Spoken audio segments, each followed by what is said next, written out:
This period should have been one of joy, particularly as the past weeks marked the birthdays of two princes, the children of Kate Middleton and Prince William, little Louis and his elder sister Charlotte.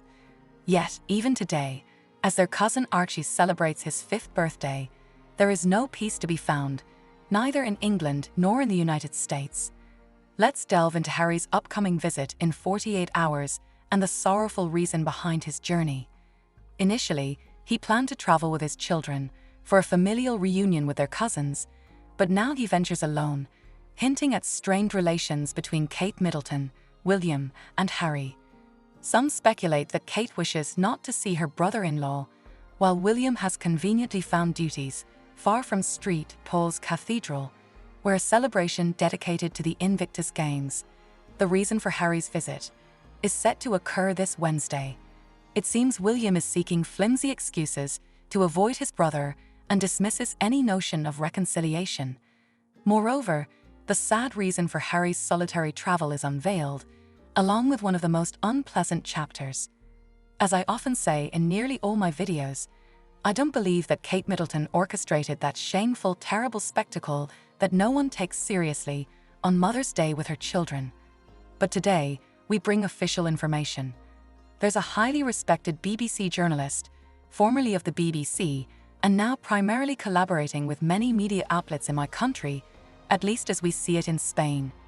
She frequently appears on Espacio Público, and on the anniversary of King Charles III's coronation, she graced the television show. But the most significant and telling thing she revealed is that things are not going well for Kate Middleton, and William, without naming him directly, might be to blame. Essentially, she describes one of the most disgraceful and appalling chapters recently witnessed within the British monarchy. We're not talking about illness or health, certainly not cancer, but something that, according to Helen herself, was a tremendous scandal. Although the media initially silenced it, it seems they are now daring to denounce it. The focus is primarily on Mother's Day, an edited photograph that photo agencies and image agencies had to retract, which even cast doubt on other past photographs. The controversy exists and persists, with the latest photo of Charlotte raising many questions because she wears the same clothes as on that day. Doubts linger, and many suggest that even Kate Middleton might be signaling that something is happening to her, something is going on. I don't know if it's worth going that far, but it's worth noting that after that controversial photo, they seem to be reverting to old habits, right? In Spain, they say history is repeating itself with the same blatant and egregious mistakes. But what's truly astonishing is the revelation from Helen White. Despite all efforts to conceal it, there is no peace within Kensington Palace. Why? For a very significant reason: someone has been dismissed. Due to the entire fiasco with the photograph, measures were taken, and an individual responsible for the prince's communications within the palace was let go. They say this person was replaced by a new hire. This new individual was placed in charge, succeeding the former, but Helen White speaks more decisively than ever. She asserts that someone should have intervened and made a statement rather than endangering Kate Middleton, especially now that we know she had cancer. Who made Kate Middleton appear culpable? She was thrown under the bus, Helen points out, delivering a very harsh and definitive message that confirms what we already suspected. Yet, it's worth noting if someone who worked at the BBC tells us that indeed, something very strange and unusual is happening. Firstly, there are dismissals within the palace, though they are not made public. Secondly, Kate Middleton indeed did not take that photograph and is not to blame. And thirdly, truly unpleasant news. Harry is traveling to England, and apparently, he does not intend to see his sister-in-law, whom he loved like a sister. We don't know if he's being prevented from doing so. It's always been said that Harry wanted more than anything to meet with Kate Middleton, to see her, but it seems he's not allowed to see Kate Middleton, even though official sources, like the editor-in-chief of Majesty magazine, claim that Kate Middleton does not want to see Harry unless King Charles III demands it. Somehow, Kate Middleton does not harbor any sympathy or good feelings towards her husband's younger brother, which I also find hard to believe entirely. But beyond all this, truly unpleasant information is being uncovered, and that is that Prince Harry and Meghan had to make last-minute changes. They were expected to fly together, even with their children, though that was not clear. But it turned out they had to make last-minute changes. For what reason? Due to a hostile reception. These are the literal words from the London Express, the newspaper Express, which gives us the following information. The Duke of Sussex will fly to the United Kingdom for a special memorial service celebrating the 10th anniversary of the Invictus Games at St. Paul's Cathedral, St. Paul's. Harry first made his public appearance there with Meghan, remember, as his girlfriend, in 2017 in Toronto. And yet they say that recent reports indicate he has decided to skip this event, in the literal words, to stay in Florida, after Toronto, and in the last few hours, it was expected that he would also come to England. One of the last times we saw them together was at the late Queen's Platinum Jubilee event.